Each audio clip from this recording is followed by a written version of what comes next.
Hi friends, మీకోసం ఇంకో curry చూపించబోతున్నానండి. అదేంటంటే చిక్కుడుగాయ ప్లస్ క్యాబేజ్ అనమాట. చిక్కుడుగాయ క్యాబేజ్ టొమాటో కర్రీ అనమాట. ఈ కాంబినేషన్లో ఎప్పుడైనా కర్రీ చేశారా మీరు? నేనైతే ట్రై చేశాను. చాలా ఎమ్మీగా ఉంటుంది. అసలు క్యాబేజ్ అనేదే తెలియకుండా తినేస్తారు, అంత బాగుంటుంది.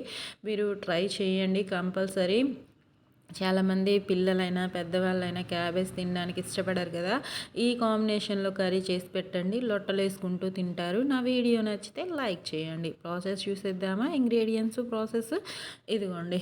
ఒక పావు కేజీ ముక్క క్యాబేజీ, టొమాటో పెద్ద సైజువి రెండు చాలు సరిపోతాయి. పావు కేజీ చిక్కుడుకాయలు, ఒక్క ఉల్లిపాయ, 3 పచ్చిమిర్చి సరిపోతాయి కరెక్ట్గా. ఇంకా స్టవ్ మీద డేక్షా పెట్టేసుకొని క్యాబేజ్ని కట్ చేసుకున్నాను కదా ఆల్రెడీ. క్యాబేజ్, టొమాటో, ఉల్లిపాయ, పచ్చిమిర్చి మీరు కూడా కట్ చేసుకొని వాష్ చేసి కట్ చేసేసుకొని ఇంకా స్టవ్ మీద గిన్నె పెట్టేసుకొని ఆయిల్ ఒక 4 స్పూన్స్ అంత వేసుకుంటున్నాను. వేసేసుకొని కర్రీకి సరిపడా మీరు ఎంత కర్రీ చేస్తారో దాన్ని బట్టి ఆయిల్ క్వాంటిటీ పెరుగుతుంది తగ్గుతుంది కాబట్టి చూసుకొని వేసుకోండి. తాలింపు గింజలు ఒక 1 స్పూను, జీలకర్ర ఒక 1 స్పూను. ఆయిల్ కాస్త హీట్ అయిన తర్వాత మనం కట్ చేసి పెట్టుకున్న ఉల్లిపాయ ముక్కల్ని వేసేసుకుందాం. చిన్న చిన్న పీసెస్ చేసుకోండి ఉల్లిపాయలు, ఎందుకంటే మన క్యాబేజీ పీసెస్కి కరెక్ట్గా అంటే మన ఆ రెండు కలిపి ఒకేలా కట్ చేసుకున్నామంటే ఉల్లిపాయ ఏదో క్యాబేజీ ఏదో తెలియకుండా తినేస్తారనమాట, పిల్లలైనా పెద్దవాళ్ళైనా. క్యాబేజీ ముందే ఉడికించిన అవసరం లేదు, మన కర్రీలోనే మగ్గిపోతుంది. అసలు క్యాబేజీ స్మెల్ అనేది తెలియదు. ఇలా చేసి పెట్టండి కంపల్సరీ. మీరు చేసిన తర్వాత మాత్రం కామెంట్స్లో పెట్టడం మర్చిపోకండి. కరివేపాకు 2 రెమ్మలు వేసేసుకొని హై ఫ్లేమ్లోనే ఉల్లిపాయ కాస్త కలర్ మారేంతసేపు ఫ్రై చేసుకుందాము. ఒక 3 మినిట్స్లో ఈజీగానే ఫ్రై అయిపోతుంది, హైలో పెట్టాం కాబట్టి. ఇంకా నెక్స్ట్ ఏం వేసుకోవాలంటే అల్లం వెల్లుల్లి పేస్ట్ పావు స్పూన్ వేసుకోండి. ఈ ఫ్లేవర్ తోటి మన క్యాబేజీ ఫ్లేవర్ కట్ అవుతుందన్నమాట. ఇంకా ఇదిగోండి పావు స్పూన్ సరిపోతుంది. ఫ్రెష్గా పట్టుకోండి, అప్పటికప్పుడు చెప్తున్నాను కదా, చాలా బాగుంటుంది ఫ్రెష్గా పట్టుకుంటే. కర్రీ ఫ్లేవర్ అయినా టేస్ట్ అయినా సరే. ఇంకా అది కూడా పచ్చివాసన పోయేంతసేపు ఫ్రై చేసేసుకుందాము. నెక్స్ట్ ఇంగ్రీడియంట్ మన చిక్కుడుకాయలు, వాష్ చేసి పెట్టుకున్న చిక్కుడుకాయలని. అసలు చిక్కుడుకాయలు కూడా అప్పటికప్పుడు తెచ్చారు, లేతగా భలే ఉన్నాయి. కర్రీలో తింటుంటే తినేటప్పుడు భలే లేతగా ఉన్న వెజిటబుల్స్ చేసుకుంటే మనకి చాలా బాగుంటుంది కదా, టేస్ట్ కూడా. మా వారు మార్నింగే తెచ్చారు, నేను చేసుకున్నాను, చాలా ఎమ్మీగా ఉంది. మీరు కూడా అప్పటికప్పుడు ఏ రోజు వెజిటేబుల్స్ ఆ రోజు తెచ్చుకునేలాగా ట్రై చేయండి, వీలుంటే బాగుంటాయి. అది కూడా లేతగా ఫ్రెష్గా ఉన్నవైతే కర్రీకి టేస్ట్ డబుల్ అవుతుంది. నేను చెప్పేది మీకు నచ్చితే ఫాలో అవ్వండి. వేసేసుకొని ఈ 2 ఇంగ్రీడియంట్స్ క్యాబేజీ, చిక్కుడుకాయ 2 వేసుకొని చక్కగా మిక్స్ చేసుకొని ఇవి వేసాక మాత్రం లో ఫ్లేమ్లోకి మార్చేసుకోండి. ఇవి ఒక 15 మినిట్స్ మూత పెట్టి మగ్గించుకోవాలి. 15 మినిట్స్కి చూపిస్తాను టెక్స్చర్ ఎలా ఉంటుందో.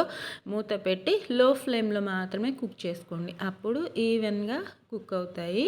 ఇదిగోండి 15 మినిట్స్ అయిపోయింది. కాస్త మెత్తబడ్డాయి 2 క్యాబేజీ ప్లస్ చిక్కుడుకాయ అనమాట. ఇంకా ఉడకాలి, మనకి టెక్స్చర్ చూస్తే అర్థమవుతుంది కదా. ఈ టైంలో టొమాటో వేసుకోవాలి. టొమాటో మనం పెద్ద సైజువి 2 చెప్పాను కదా, కరెక్ట్గా సరిపోతాయి, ఎక్కువగా అవ్వదు తక్కువగా అవ్వదు. వేసేసుకొని ఇంకా మన ఇందాక నేను పసుపు ఉప్పు కూడా ఏం వేయలేదు ఇప్పటిదాకా. ఈ టొమాటో కూడా కాస్త మగ్గిన తర్వాత ఆ 2 ఇంకేం వేయాలో చూపిస్తాను. టొమాటో వేసాక ఒక 10 మినిట్స్ మళ్ళీ లో ఫ్లేమ్లోనే మగ్గించుకోండి. 3 కలిసి చక్కగా మగ్గిపోతాయి. 10 మినిట్స్ సరిపోతుంది ఈసారి అయితే. 10 మినిట్స్కి చూడండి టెక్స్చరు, ఇదిగోండి కాస్త మగ్గాయి కదా, కనిపిస్తుంది కదా మీకు. ఇంకా ఒక్కసారి మిక్స్ చేసుకుంటే మనకి అర్థమవుతుంది అన్నమాట, ఉడికింది లేనిది, ఇంకెంత టైం పడుతుంది అనే విషయం. ఇంకా ఒకసారి మిక్స్ చేసుకొని ఈ టైంలో పసుపు ఒక 1/2 స్పూను, అన్నీ కరెక్ట్గా వేసేవి చూసుకోండి. మళ్ళీ నేను ఏ కర్రీకైనా పసుపు మాత్రం ఎక్కువగా వేయను. ఉప్పు పసుపు కరెక్ట్గా 1/2 స్పూన్ పసుపు, 1 స్పూన్ అంతా ఉప్పు మాత్రం మీ టేస్ట్కి సరిపడా వేసుకోండి. ముందే ఎక్కువ వేసారంటే కసమైపోయి తినలేము, కర్రీ అంతా పాడైపోతుంది. 1 స్పూన్ అంత వేసుకొని చక్కగా ఈ టైంలోనే కారం కూడా వేస్తున్నాను. కారం కూడా మీ స్పైస్కి తగ్గట్టు వేసుకోండి. 1.5 స్పూన్ వేసుకుంటున్నాను. ఇది మా ఇంట్లో పట్టించిన కారమేనమాట. మీరు మీ కారాన్ని బట్టి స్పైస్ని బట్టి వేసుకోండి ఫ్రెండ్స్. ఈ 3 వేసిన తర్వాత చక్కగా మిక్స్ చేసుకొని లో ఫ్లేమ్లో 5 మినిట్స్ ఉంచుకోండి. సూపర్ హిట్గా ఈ ఫ్లేవర్స్ అంతా కర్రీకి పడతాయి అన్నమాట. ఇవి మగ్గేలోపు మనం మసాలా ప్రిపేర్ చేసుకుందాము. ఈ కర్రీలో మసాలా వేయడం వల్ల టేస్ట్ డబుల్ అవుతుంది. మసాలా అంటే ఎక్కువేం లేదండి, చూపిస్తాను మీకు. ఇదిగోండి, గసగసాలు 1/2 స్పూను, చిన్న స్పూను, 1 స్పూన్ అంతా. నువ్వులు ఒక 1 స్పూను, చిన్న స్పూన్తోనే 1 స్పూన్ వేసుకుంటున్నాను. చూడండి, నువ్వులు, గసగసాలు. నెక్స్ట్ ఇంగ్రీడియంట్ ధనియాలు ఒక 1 స్పూను. ఇది గరం మసాలా పౌడరు, చిన్న స్పూన్ కాబట్టి 2 స్పూన్స్ అంతా వేసుకుంటున్నాను. నార్మల్గా అయితే 1 స్పూన్ అంత ఉంటుంది. ఇవి మొత్తం మిక్సీ పట్టేసుకుందాము. ఎక్కువ ఇంగ్రీడియంట్స్ ఏం అవసరం లేదు ఈ కర్రీకి. ఇంకా దీంట్లో ఎండు కొబ్బరి కూడా వేసాను, ఒక 1/2 ముక్క, చిన్న ముక్క. అది కూడా వేసుకొని నీట్గా పౌడర్లా పట్టుకోవాలి. వాటర్ వేసుకుంటున్నాను. ఆ 5 మినిట్స్ అయిపోయిన తర్వాత వాటరు ఒక 1/2 లోటా దాకా వేసాను. అంటే 4 టీ గ్లాసులంతా ఉంటాయన్నమాట వాటరు. ఎందుకంటే మనకి మరీ చిక్కబడిపోయినట్టు ఫ్రై లాగా అవ్వకూడదు కదా, ఇగురు కర్రీ చేస్తున్నాను అనమాట. ఇదిగోండి, ఎండు కొబ్బరి కూడా వేసేసుకొని చక్కగా మిక్సీ పట్టేసుకొని పౌడర్ రెడీగా పెట్టుకుందాము. మీరు పేస్ట్ లాగా అయినా చేసుకోవచ్చు. ఈ పౌడర్ని వాటర్ వేసుకొని పేస్ట్ లాగా అయినా వేసుకోవచ్చు. అలా కూడా వేసి ట్రై చేయండి, ఒకసారి ఏం పోతుంది. ఇంకా కర్రీ అయితే దగ్గర పడిపోయింది. ఇంకా బబుల్స్ వస్తూ కర్రీ దగ్గర పడిన టెక్స్చర్ మీకు తెలుస్తుంది. ఒక 15 మినిట్స్ లో ఫ్లేమ్లో పెట్టుకోండి. ఇంకా మనకి అర్థమైపోతుంది. ఇంకా ఈ మసాలా పౌడర్ని వేసేసుకొని కర్రీ దగ్గర పడిన తర్వాత నేను చెప్పే టైము మీరు వండే టైము ఒకటే అవ్వదు.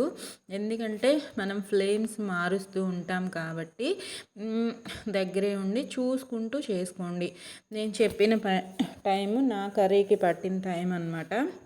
మసాలా వేసాక మాత్రం ఎప్పుడైనా మీడియంలో పెట్టద్దు, హైలో పెట్టద్దు, లో ఫ్లేమ్లోనే పెట్టుకొని కుక్ చేసుకోండి. ఇంకా మసాలా వేసి ఒక 5 మినిట్స్ ఉంచుకుంటే ఆ ఫ్లేవర్స్ అంతా కర్రీకి పట్టి సూపర్గా రెడీ అయింది. చూడండి, కొత్తిమీర వేసేసుకొని వేడి వేడి అన్నంతో తిన్నా, చపాతీతో తిన్నా అద్దిరిపోయే కర్రీ అనమాట. నేను చెప్తే నా డప్పు నేను కొట్టుకుంటున్నా అనుకుంటున్నారు చాలామంది.